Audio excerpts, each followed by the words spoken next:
everyone, and welcome to this webcast from Thorogood about connected planning for insurance, where we'll be demonstrating Anaplan and its new user interface for a distributed planning application scenario. My name is Howard Yates, and I lead the planning business modeling capability here at Thorogood. And I've been working with Anaplan for just over 5 years. I'm what they call a solutions architect, so I've got quite a lot of experience working with it, but the new user experience is relatively new, and I have been learning quite a bit about that in recent months. So today I want to give you a bit of an overview first, but our scenario is going to fundamentally address different perspectives on planning and how they come together into the a greater planning application. So we're going to look at a business planner. So this is what you might call the contributor, the decision makers, the managers, the business people who are going to be essential in making the plans come alive. And then we'll take a process owner perspective, the person who is ultimately responsible for bringing it all together, delivering the end results, and ensuring the process functions as it should, etc., and see how that view differs. Then look at a few technicalities in respect to the application before concluding. We're looking at Anaplan's cloud-based planning and analysis application. So the great advantage of that is that the cloud is readily accessible to everybody who's got access to the internet, so that can cut across any kind of other infrastructure issues that may exist from being in different companies, different countries, etc., different departments even. So that's a great enabler, facilitator, and that can really support what Anaplan terms as the connected planning approach, which is really about collaboration, cooperation, bringing people in to the process, really engaging with them, making it work for them by building an application that is tailored to them, so that they can be a sort of jigsaw piece that fits into the greater puzzle without them realizing that the world is in fact not revolving around them. It just looks like it is. At the start of that process for the business planner, you want to make sure that they're grounded in reality, because the plan ultimately has to be so. So the most obvious thing to do there is bring in recent actuals to see what level the company and department is operating at, so that things can be realistic and achievable. We also want to think about market conditions, which is probably a little less structured in what that sort of source of data will be. We also want to plan in accordance with our corporate strategy. So planning is an excellent process for bringing the corporate strategy, which is fundamentally a sort of intellectual piece of thinking, and making it real by breaking it down and turning it into specific actions in the hands of those that are going to be making the decisions, whilst leveraging all our experience and expertise along the way. To support that strategy execution, we want to get close to the decision makers, giving them a really clear, straightforward interface that isn't going to annoy them, it's actually going to delight them.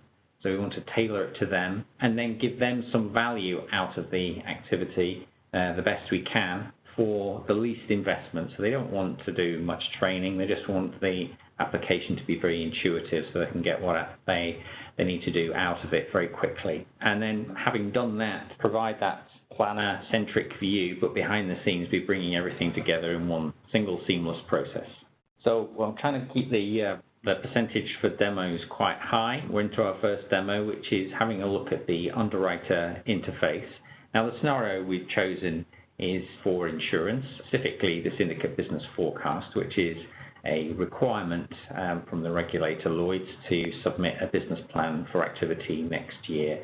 Now that really breaks down into a part that a business, an insurance company, would want to do for their own running of their business, and another part which is more around simply disclosure for insurance purposes. We'll be breaking those two things out, but bringing them together. So over into the interface.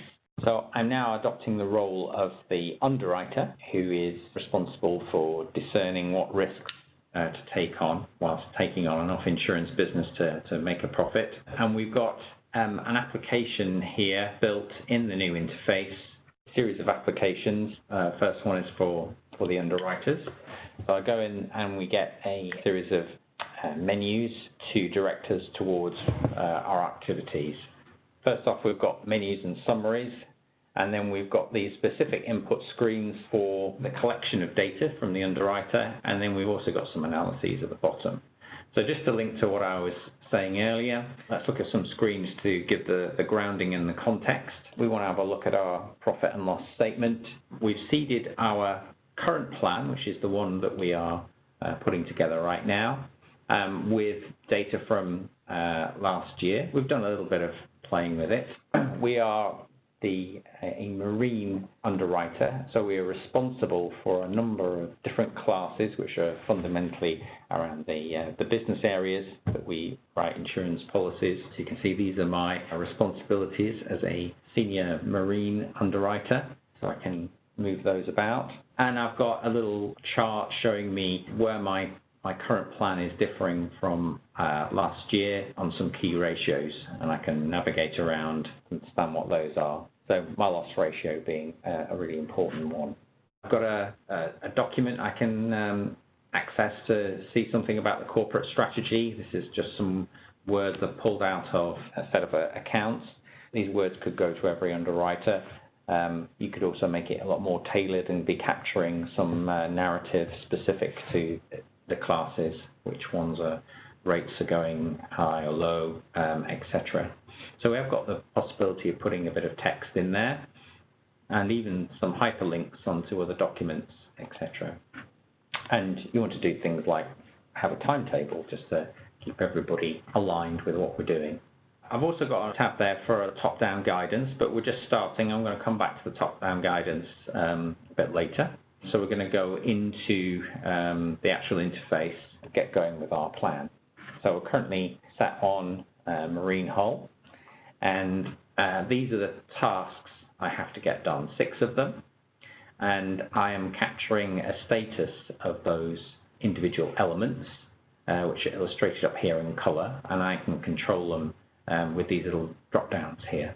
So to access the individual component, I just click on the title there, and I'm taken to a screen to do my data entry. So the premium bridge for Lloyd's Insurance is a fairly central part of the plan. So what this does is illustrated very well by this diagram on the right-hand side. So we look at, well, what insurance premium, which is effectively the sales figure for selling insurance policies, what did we do last year, and how are we going to get to the figure that we're going to do this year in a series of stages. So how much are we going to lose because our customers don't renew their policies?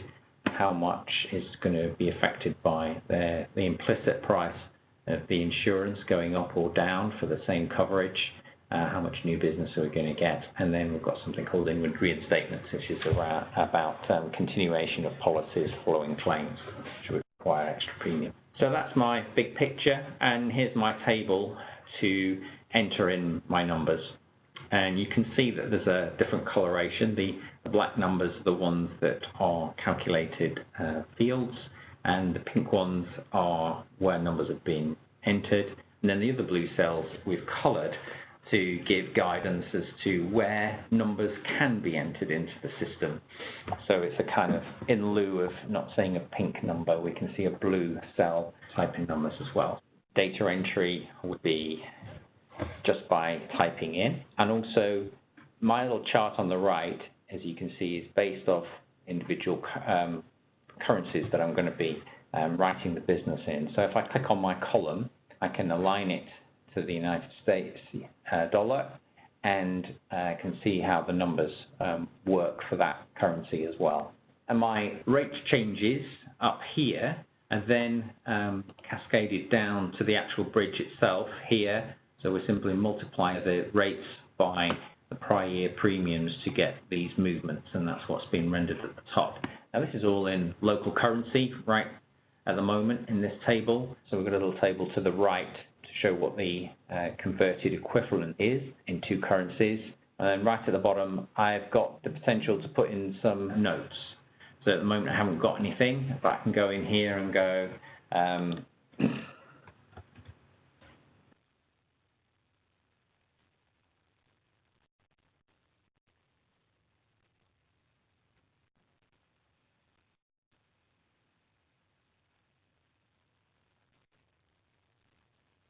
And then those sort of comments get displayed on this dashboard to support the numbers that are going in at the top. So that's my premium bridge, very, very clear what to get done. And the bottom line here for the current year, gross written premium, is what's going to drive a number of the other sections later on. So my first task has been done, so I can update that one. I'm not ready for signing it off just yet. I'm going to say it's in progress and come and have a look at it a bit later. Similarly with my premium phasing, I can launch that grid. So this is the way in which we're going to sell policies during the year, and also the way that when the policies are going to start. So I have a graphical representation at the bottom, and I'm taking the number that I used in the premium bridge, and my task is to get the numbers to come to 100%. So I've got my totals at the end that I can adjust. So if I decided it's going to be a bit more in there, I can see that's at 104%. I've got to take 4 off from somewhere. And then similarly, I've got a way of entering my incepted premium. Again, it's got to come to the same level as what the total figure is. But I can see the total at the top and work to that. Looks like I'm somewhat out at the moment and need a bit of work to be done there. So that's the way the business is going to build through the year. Again, I can update that one. And then I can move to my loss ratios. I can even change my classes if I'm interested to do so, and enter some different numbers and understand my numbers a bit better by looking at my chart on the right-hand side. So again, same style, address the pink numbers. Then over to method of acceptance. So these are the different ways in which the business can come in. Again, I've got control on it coming to 100%. I've got other options for capturing narrative here.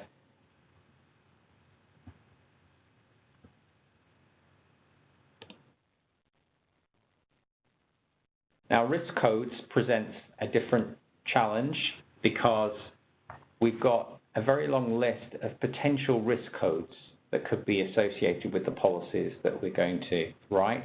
So this is my big long list, and I need to decide what the mix is going to be.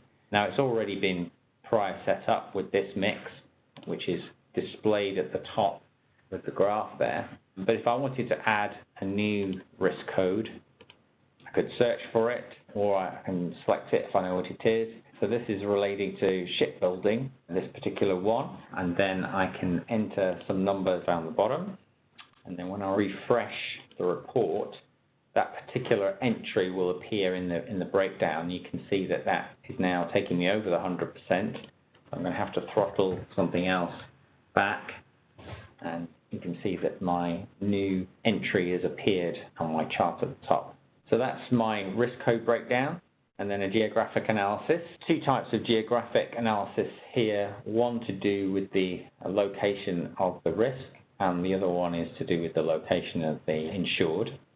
So one has got a lot of detail with insureds all over the place, and one has just got everything lumped into one worldwide. But I can start to break that out in probably a more realistic manner. That feeds through to the charts and gives me a sense of where my risks and customers are based.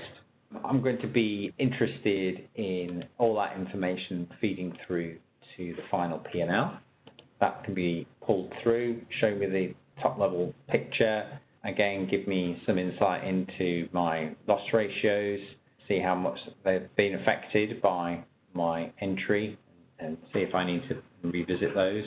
And also, I've got a feature for having a look at the whole piece in one go. So I'm in Marine, as I said, and I can see the status of my different classes that I'm responsible for. And if I click on them, my data moves accordingly. So there's part of a hierarchy here. So if I flip over into the hull area, then I get a few more classes pop up. So see with some clear data gaps. The other thing that's worth noting is I'm running this on a laptop which has a touch screen. This interface will work rather than my mouse, which is there, but just by finger presses, so I can just clip to different parts. So if you've got a fancy laptop that folds back on itself, then you've got essentially, I go up to the menu, select my apps, go back. It's all been done by my finger, and then back to where I'm. So it'd be a sort of sophisticated tablet type approach. Now Anaplan does have a mobile app, but it's not as sophisticated as what you're seeing on the a Windows machine like this. Okay, so that's a flavor of what the underwriter interface might look like to support their data entry. I'm just going to flip back to the slides, and let's take a look at what we need to do for the process controller. So there may be more than one process controller involved, but somebody who's pulling all these submissions together, somebody who is chasing the laggards on completion of their entries, which they can see because all their statuses is going to be visibly centrally. You can see what the state of progress is. So the process controller has a number of different tasks on their plate. So some are involved with setting up the process, like entering exchange rates and so forth, or even modifying the structures. So if we want to write new classes in the forthcoming year, those need to be added. Or if we want to change the way in which those classes are going to be grouped together, then we want to change our hierarchies. That might be a task. Then there's also a certain amount of collating and entering data for some of the disclosures which have less business value. So that needs to be done. And then lastly, I've put these two together as really enabling part of the process, which is through top-down planning and also creating new plan versions which can have a number of purposes, such as in order to do some what-if analysis or to keep a check on progress by laying down a benchmark at a point in time so that we have a basis of comparison. So let's have a look at what a screen might look for them. Right, I may need to log in again, we shall see. So the application for controllers is over here. And again, similar style with different categories. We've got some about the setup, the exchange rates are in there, some specific controller forms, and then a few areas have been brought out, something about losses, which provide some high-level analysis, reinsurance, which is done as a separate exercise, and some top-down planning. So let's have a look at the top-down planning capability. So I've been working on this already, but I'll just start again. So I'm going to zero out my numbers in my top-down model. So that's all blank, and then I can just refresh it from my latest underwriting business planning process. So just take a snapshot of what they have achieved so far. So I've just run in the numbers from that model into my bottom-up summary P&L, and that's generated some numbers. And then I'm going to copy those across to the version at the bottom, and it's those numbers that I'm going to now work with to shape in a different way. So I'm going to start with the simple premium number. So I'm going over to a different screen where I can see the premium right across the full hierarchy. And now I can start to say, well, it should look like certain levels in aggregate. Scroll down, find marine. So marine is showing 19.4 million. So it's very tempting just to say, well, can we not squeeze that up to the 20 million? So in doing that, we've enabled Anaplan's breakback, and it's now taken that number and allocated it two ways across the currencies, because we are looking in converted currency here and also down through the hierarchy in a proportionate way. There are other things you can do to that. They're actually in the native application, which haven't come through to the UX yet. So things about holding specific elements, which I'm sure will be coming into the main UX in due course. Once I've played around with my numbers, and now I've got a different type of link that exists in this interface to take you back to where you were. Having got a different set of numbers, I can then go and play around with my commission rates and loss ratios to set a set of numbers. And then the numbers that I ultimately land on here are the ones that I can go and send to my underwriter application and provide them with that kind of guidance to not necessarily mandate that's what they should be achieving, but certainly to generate what the discussion points need to be. Okay, just to illustrate, the controller's screens will be very similar to the underwriter screens in terms of data entry. So I'll go into the application shortly and show you the model map, which gives you a sense of what the application looks like behind the scenes. It's a dynamic, self-documenting flowchart in essence that shows the relationships between the modules. The system is, in fact, recording all the entries into it. But so if you needed to identify how numbers have changed, then you can do that. In reality, it's used in a fairly infrequent basis because we can set the system up with appropriate security so that you know who's changed the numbers. You're not particularly interested in the whole sequence of events, but just to know how they got from one version to another, and that generally suffices for people and shows the power of the version. Because it's a central application now, so this isn't a desktop spreadsheet-based application, we have the opportunity to go and synchronize structures such as the classes with other systems and set that all up at the beginning of the process automatically. Similarly, we can bring in data such as the actuals in a very controlled way and even update them mid-process if we have some more information or revised numbers. And then those of you specifically interested in the SPF process, we also have another bit of code that will produce a set of CSV files which can then be used to upload to the regulator's system. So they're just a coded structure of a defined type that the regulator will accept. So that becomes an easy possibility with a central system such as Anaplan. So let me just have a look at the model map with you. So this realistic sized application has a lot of modules.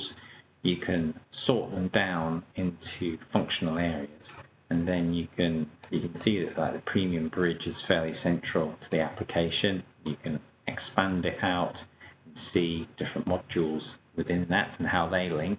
So if you've done your organization right, you'll get quite a lot of links between the modules within the functional area, and so that you don't have completely unintelligible diagram when it's collapsed down to functional area. And then it will help you by allowing you to highlight individual modules and trace through where they feed to by using sort of shading out the less important links.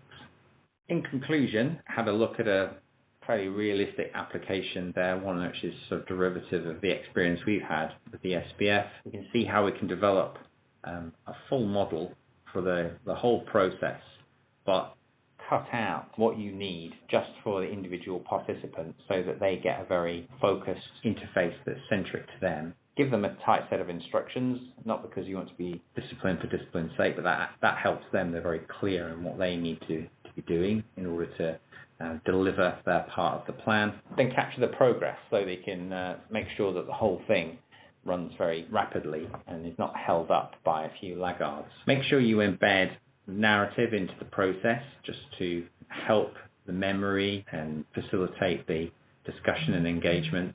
Use the power of versions. Versions is a really good part of Anaplan, and in fact that was one of the aspects I was going to show.